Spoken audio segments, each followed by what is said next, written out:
Bonjour, l'objectif de cette vidéo est de vous présenter les règles de calcul avec les fractions. On va commencer par la règle F0, simplifier donc une fraction, quels que soient les nombres entiers naturels B et K, avec B et K non nuls, eh bien K fois A divisé par K fois B, c'est égal à A divisé par B, c'est-à-dire qu'on peut simplifier par K. Alors, par exemple, si je prends la fraction 6 huitièmes, 6 est égal à 2 fois 3, 8 c'est égal à 2 fois 4, je peux donc simplifier par 2 et au final j'obtiens la fraction 3 quarts. Alors on voit bien qu'une fraction, eh bien A et B, quand on parle de fraction, on parle d'entiers naturels, hein, c'est la définition même de ce qu'est une fraction, et on reprécise bien que B et K dans cette définition sont non nuls. Pourquoi? Parce que c'est le dénominateur. Ici j'ai K fois B au niveau du dénominateur, et donc on sait très bien que dans une fraction, on ne peut pas avoir un dénominateur égal à 0.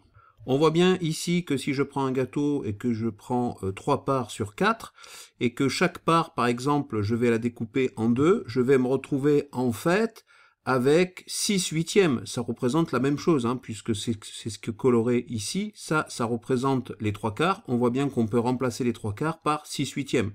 Il suffit de diviser par 2 chaque part, et on se retrouve bien à voir que 3 quarts est bien égal géométriquement à 6 huitièmes. Remarque, on cherchera toujours à simplifier au maximum les fractions. Par exemple, on ne va pas rester avec 6 huitièmes. À chaque fois, on va essayer de passer évidemment à la fraction 3 quarts. Je répète, on cherchera toujours à simplifier au maximum les fractions. Enfin, il n'y a pas de règle de simplification avec l'addition. C'est-à-dire que 2 plus 5 divisé par 2 plus 3 n'est pas égal à 5 tiers. On ne peut pas simplifier par 2. Je répète, il n'y a pas de règle de simplification avec l'addition.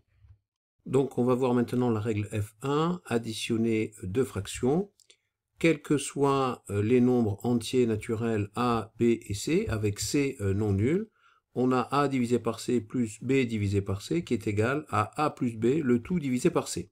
On va effectuer un exemple.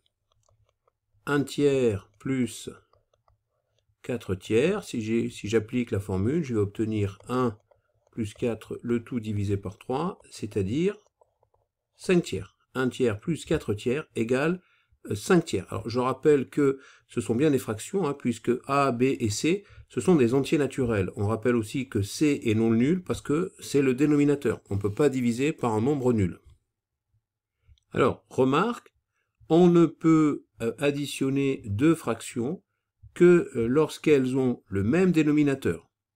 On ne peut additionner deux fractions que lorsqu'elles ont le même dénominateur. Ici, dans l'exemple, c'est 3. Le même dénominateur commun, c'est 3. Si ce n'est pas le cas, on utilise la règle F0 pour réduire les fractions. On va voir donc un exemple. Je vais faire 1 tiers plus 3 cinquièmes. On va voir qu'ici, le dénominateur donc commun, ça va être le plus petit multiple commun entre 3 et 5, c'est-à-dire 15. Je vais donc appliquer la règle F0. Ici, je vais donc prendre 3, je vais multiplier 3 par 5 pour avoir 15. Donc je suis obligé de faire la même chose au niveau du numérateur. Plus la deuxième fraction, je vais multiplier par 3 le dénominateur pour avoir 15. Donc je suis obligé de faire la même chose au numérateur. Voilà. Donc là, c'est l'application stricte de la règle F0. Et je me retrouve donc avec 5 quinzièmes plus ici 9 quinzièmes, puisque 3 fois 3, 9. Donc j'obtiens au final 5 plus 9. Donc là, je vais appliquer la règle d'addition. Et je vais obtenir donc 5 plus 9, le tout divisé par 15. C'est-à-dire le résultat final, ça va donc être 14 quinzièmes.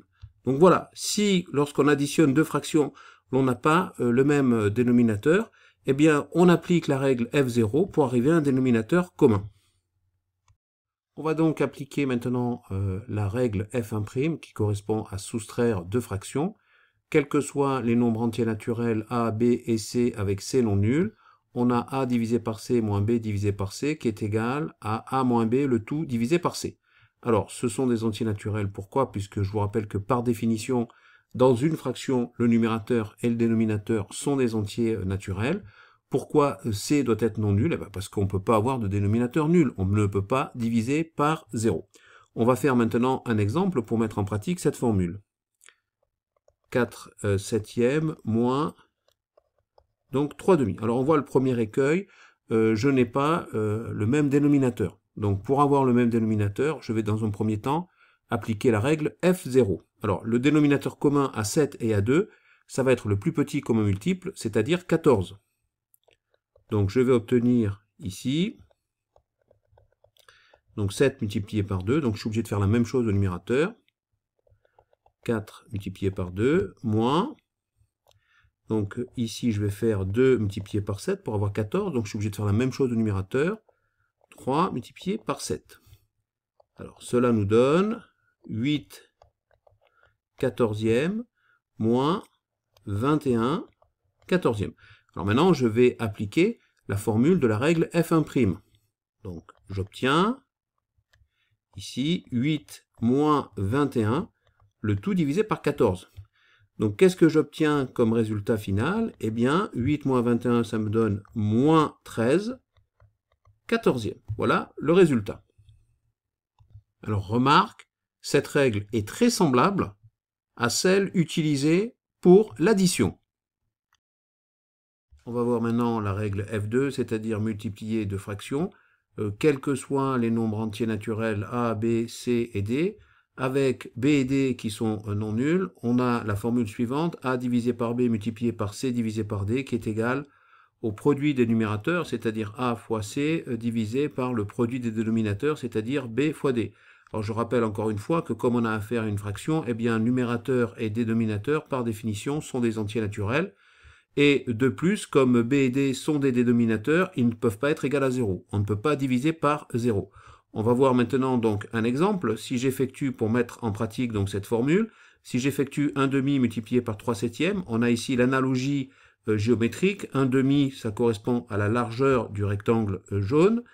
3 septièmes correspond à la longueur du rectangle jaune, hein, puisque j'ai bien ici 3 longueurs sur 7, 3 septièmes, ici une longueur sur 2. Et donc, au final, on voit bien que cet R qui correspond à 3 rectangles, sur combien? Eh bien, sur 14 rectangles. Donc, on voit bien que l'R, 1 demi multiplié par 3 septièmes, est bien égal à 3 quatorzièmes. Ça correspond bien à cette formule, c'est-à-dire, on multiplie les numérateurs entre eux et les dénominateurs entre eux. On va voir maintenant ce que j'appellerai la règle F3, c'est-à-dire diviser par une fraction.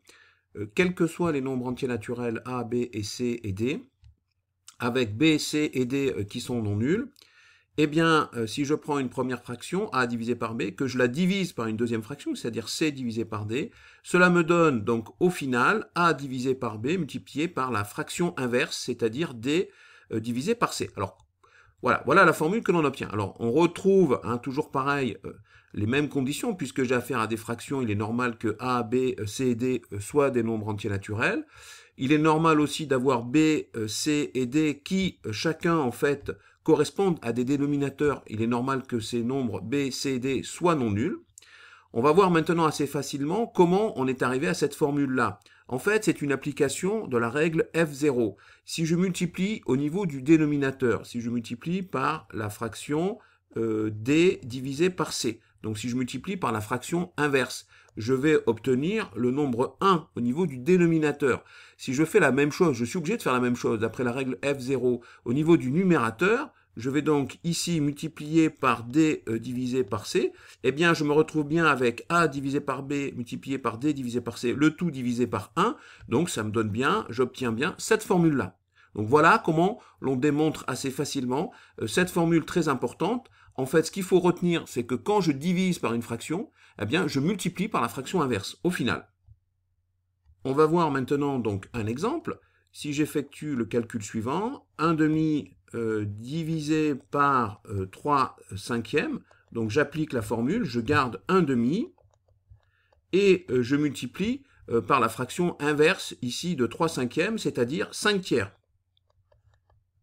J'applique ensuite la règle F2 hein, sur la multiplication des fractions et j'obtiens donc 1 fois 5 au niveau du numérateur et 2 fois 3 au niveau du dénominateur.